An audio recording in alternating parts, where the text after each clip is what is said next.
I'm here with actor and fitness guru, Taso Mikroulis. How are you? I'm good. How are you? Good. Thank you so much for taking time to meet up with me here at your lovely pad.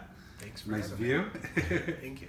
So let's talk a little bit about your acting career and when you decided that was something you were going to focus on as an actual job instead of, going the traditional route. Yeah. Or did fitness come first? No, definitely not. It came a lot later. I think I was 10 years old. I grew up in the suburbs of Chicago. Mm-hmm.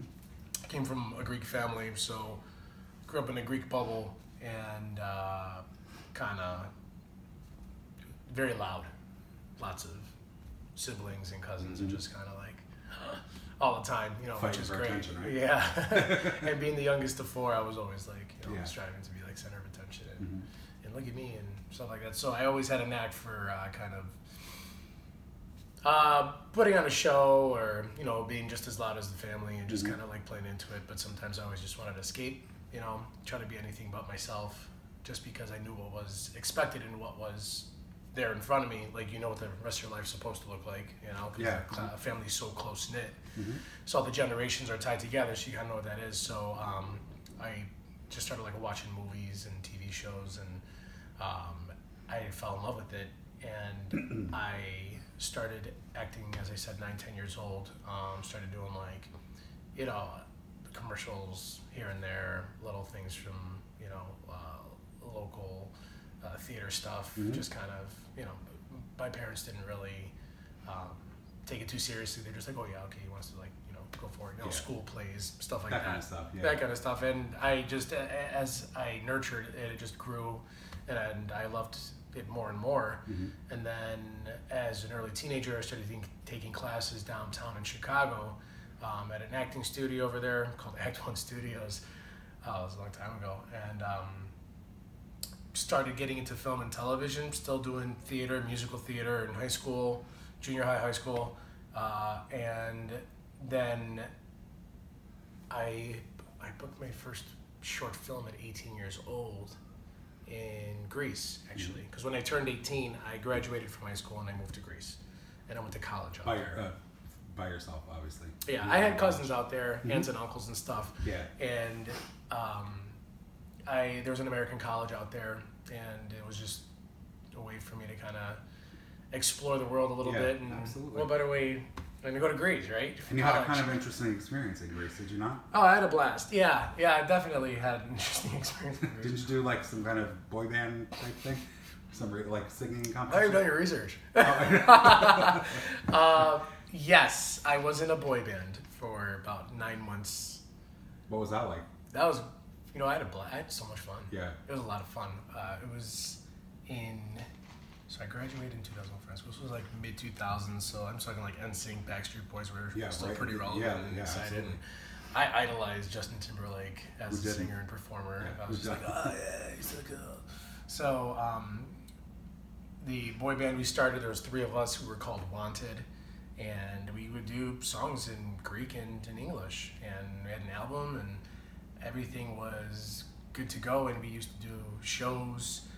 We traveled a little bit around Europe doing shows, and we had choreography and dancing and singing, and it was fun. And we worked at a club because in Greece, when you work as a singer and a performer on stage, you work at what we call a bouzoukia. And bouzoukia is a live Greek entertainment, where people will sit and drink a lot, and they will sing, and they will throw carnations at you if they like your song. And it's just kind of this whole it's a very deep in the Greek culture, which it's a lot of fun, and Greeks know how to have a good time. So and this was pre-Lemons with Beyonce, right? They did carnations. Much better. Carnations don't hurt nearly as much. Not at all. Not at all. And you can recycle the carnations too. That's You bring them home to your girlfriend. Oh, they just recycled them and then resold them, and it was when you're Greek, you're also you get repeatedly pegged with the same carnation. Right? Exactly. So 5 days a week we used to sing on stage and perform, and we would do covers and original songs and just kind of get the party started 1, 2 in the morning, finished around 4, 5, 6, 5. How did you manage school with that? Was it tough? Juggling both? It was, but I had a lot of energy back then, and it was just It's good. constantly. Who's here? This is new, yeah. Unless it's like a detonation device, then it's not so good. Yeah. So, what was I saying? About juggling school. Juggling school and everything. Yeah, I majored in communications, minored in theater, and because of the tons of energy that I had, I just was able to just pull these like 14-hour days. And luckily, it was my last semester in college when I started the boy band, and my last semester in college was a breeze. There wasn't many credits left. I kind of did everything in the beginning, so I was able to have like a nice, relaxing kind of semester. And I made it important to myself that my education was important to make sure I get the college degree. Right. That was the agreement I had with my father. Right. Was you get your degree, you can pursue your performance, career that you want to do. And so I did that, and I was very active in the swim team in college. I was very active in theater, musical theater. We did plays, we did a lot of stuff. And then when I finished that, I did the boy band for about 9 months, and then performing on stage, I got approached by a producer of a television show called Fame Story. And then Fame Story was a musical academy TV show.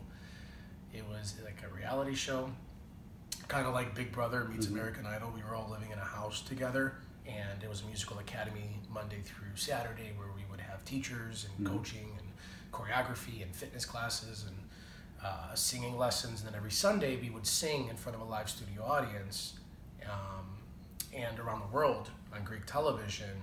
And then we would get judged, critiqued. Somebody would get up for elimination for that week, and then the week after, somebody would get voted off. So it was like a 4-month process. How far did you make it? Made it to the top 10. I was 21 years old, and I did a pretty okay job. I was happy. That's cool. Yeah, it was fun. I was very naive back then, and very excited about like life, and reality television was still kind of new at that point. Yeah, so it was more about the reality and less about the academy, and but it was still a fantastic experience. What brought you back here? So after the show, I worked for 2 years as a solo performance artist in Greece, and then 2008, the economic crisis happened in Greece, where the crash happened and everybody got kind of screwed. So I looked in my pocket and I saw this little American passport. I'm like, oh, I should use this, because the first people who got hit was the entertainment industry. People are trying to save money. The first thing that goes is entertainment.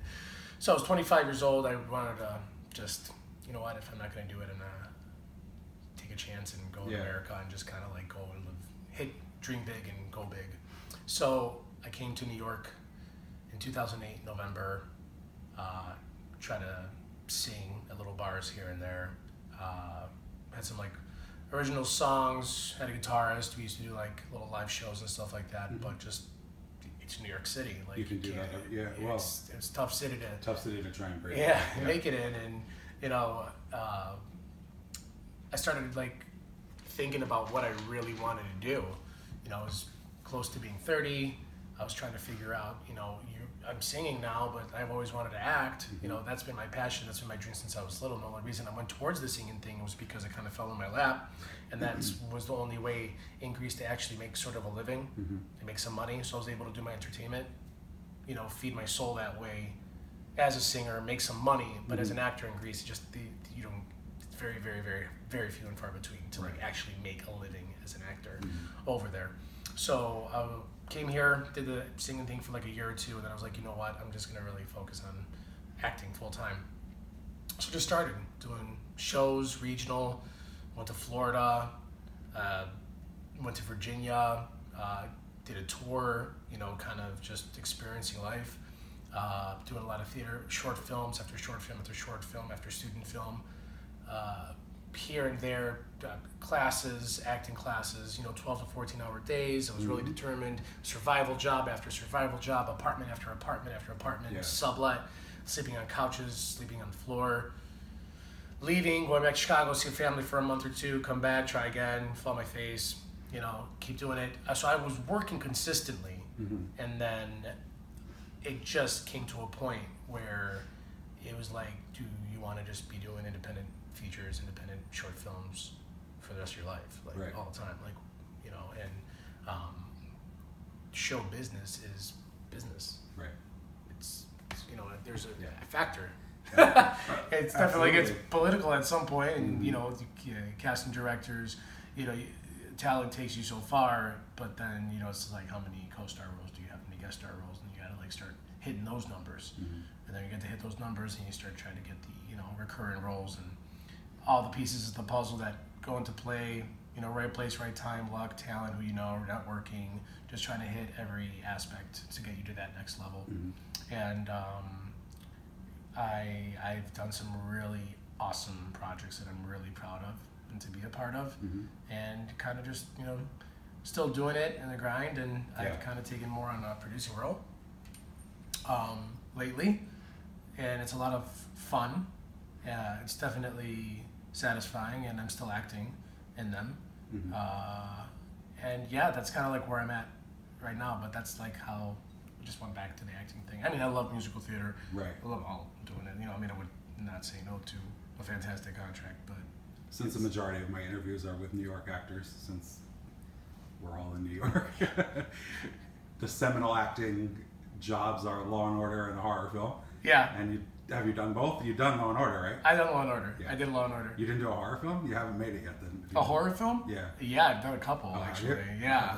Then you're on your way, man. I'm on my way. You're a real actor. Seems Those are the two big. things that you have to do to be a real actor, right? Seems Guess like so. everybody's got that under their belt. Yeah, you kind of have to wear many hats here in New York City as an actor.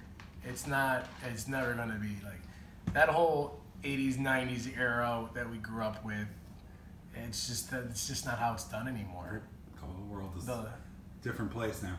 the line, where the stars and where you strive to be, and that amazing award show wherever you want to attend, they kind of line up there, and then the rest of us down here, the kind of like that gap is getting smaller and smaller, which is great for everybody. There's a lot more opportunities out there, but it also makes it a lot harder, Right. because just stars aren't made the same way. So did you look into the producing and starring in your own things as a way to create a project for yourself and fulfill a passion outside of acting?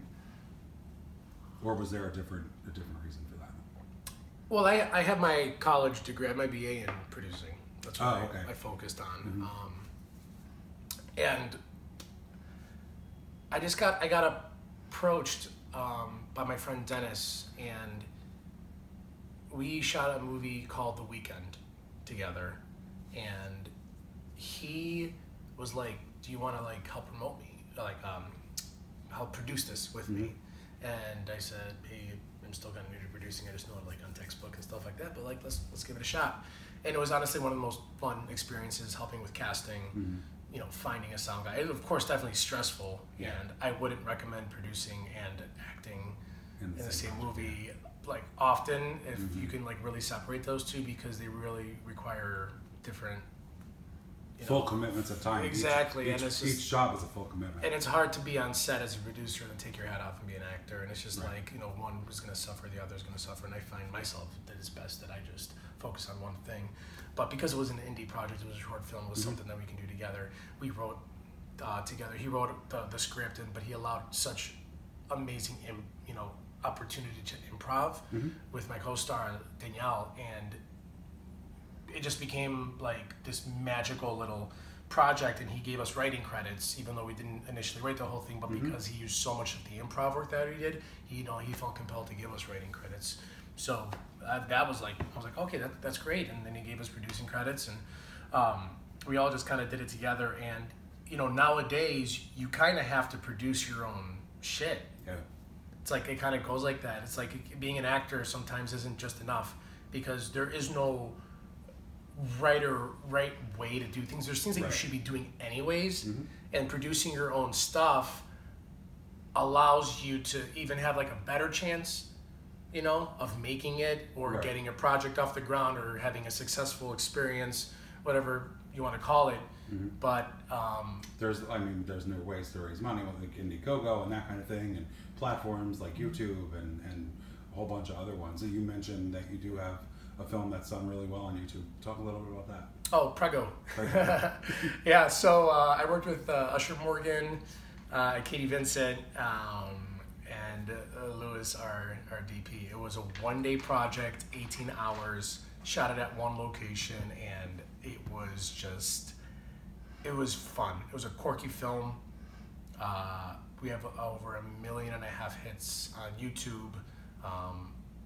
It's fun. And that's just your family alone, right? Yeah, that's just the family alone for sure. But, having that, that hasn't had any financial gain for me, but, it gives you recognition. So it also can, give you credibility. And then, we got a ton of awards for that in the film festival market. So that's just something under the belt where you can show, hey, I've done this, I've done that, so it could only help. In regards to the financial situation that you were talking about, yeah, when you produce something and you have the money, and you put your own money in it, you're gonna have a lot more control of what they say, right? Of how it gets done creatively, because money makes the world go round, basically, especially in this business. It's just like that's especially what in this day and age. Yeah, exactly. And I find it more satisfying to be able to make my own stuff because I get to tell stories that I want to tell. Because as I said earlier, when you're trying to get certain credits, co-star, guest star, you just got to get on Law and Order. You got to get on, the New York shows so you can get those under the belt. Yeah. To show credibility, like you don't really get, you get called in for a part. That's the part, right? And it may not be so. You just like shut your mouth and do it. Yeah. Do the best that you can, of course, make it your own. But if it's the Russian mobster or like the Greek diner owner, like it's just puts much more of a challenge to it, and you move over to like the indie world where it's just, you get a lot more creative, a lot more fun, and you get your shits and giggles out of it. But then the other stuff is definitely just as important because that's going to help get you to a level where more people are going to see you. So it's just like you kind of do what you got to do, but also do what you want to do at the same time, and just don't leave any stone unturned. And now you're working on some stuff for this summer, right? Yeah, I'm working with a filmmaker from Greece. We shot a short film last year here in New York City, and we just got along. We clicked really well. His name is Yanni, not to be confused with the pianist. But not to be confused with a penis. He's a great guy. He's somebody who is a fantastic filmmaker. He's doing really well for himself in Greece, so he wants to shoot a couple films. Nice. Talked to another friend of mine, Mark, who's a great writer, and we got him to write 2 short films. So we're going to really shooting 2 short films in the summer in Greece. Oh wow! Doesn't get any better That's than that, awesome. right? Yeah. And now you also, in addition to being an actor and a boy band member and all this other stuff, you're also really into fitness as well, and you have your own company, do you not? Yes. So 5 years ago, we just had our 5-year anniversary. I opened up our first weight loss clinic. So it was a medical weight loss clinic that my partner and I opened, and we started getting clients, 2, 3, 4, and we grew over the years. And now we have 3 clinics in New York City. We specialize in medical weight loss in all 3, and one of them doubles as an aesthetic beauty clinic. Youth, facials, Botox fillers, all the good stuff. So that's why your face isn't really moving. I'm really angry right now. I know. You punched me in the face right before this started. But that's allowed me to actually focus on the projects that I want to focus on because it's given me financial stability. It's also something that I'm really passionate about. It allows me to produce my own stuff and invest in my own things and invest in projects that I'm passionate about. We've been in business for about 5 years, doing pretty well. It's something that I love. It's the next best thing that I like. In New York City, you kind of like, unless you hit that huge project, you always got to be doing something else. Absolutely. What actor doesn't have a survival job? Exactly. You have a company. It's not so you're already way ahead of the game. I can't work for anybody. I kept getting fired from all the jobs that I had. Just kept getting fired. Yeah. Yeah. So why not start your own company? Exactly, because you just can't fire yourself. And there's plenty of happy people around, so I'll be your next client, for that matter. We get a discount for doing an interview with you? Well, we always want to just help people be healthy. You know, Yeah, it's not even about being obese. You know what I mean? Like, it's not about, oh, you're fat, you need to lose weight. It's about health. Yeah, exactly. It's just get to a place of health. I'm not here to make you a size 420 or small medium. I'm just here as long as you're happy and you're happy with yourself and you're happy with your body, but you're in a place of health and wellness and longevity, so you can stick around for your loved ones, and beat the odds of just all the crap that's forced around us, especially in North America. Yeah. It's just everything is just forced down our throats. Well, yeah, because you can go to McDonald's for $5 and you can't get a salad for less than $15. Exactly. So yeah, being it's healthy a huge gets problem expensive. in this country. Exactly. So we do our best at the clinics to kind of just help encourage people to make better choices. As I chug my Coke. Hey, I love Coke. I used to drink 4 cans a day growing up, before I kind of realized how bad it was for you. But everything in moderation. Love yourself. Be healthy, and it's inspiring to see my clients, change their lives, and it encourages me to do the same for myself. And I'm happy that I'm able to nourish my acting career and also do something that I'm equally as passionate about, like weight loss, health, and fitness. And this new branch we just opened up a couple months ago of aesthetic beauty. Like, we'll see what happens with that. It's so far so good, and it's really exciting, and it's cool. It's always going to be relevant. Yeah. And it's just about giving people what they, not only what they want, but what you think they need, within reason. So it's just always about having a conversation, starting at the conversation. Yeah. Seeing what they want, what you think they want, and then. So do you physically train people as well? Like, you're a physical trainer or no? I'm not a physical trainer at all. No, I'm a coach. Yeah. The program that we run is I'm specializing in coaching for the medical weight loss program that we do run. I work in sales in our office, and because I own the company, I also have to wear all the other hats. I built the website. Right. I have to update the website, the Instagram, emails.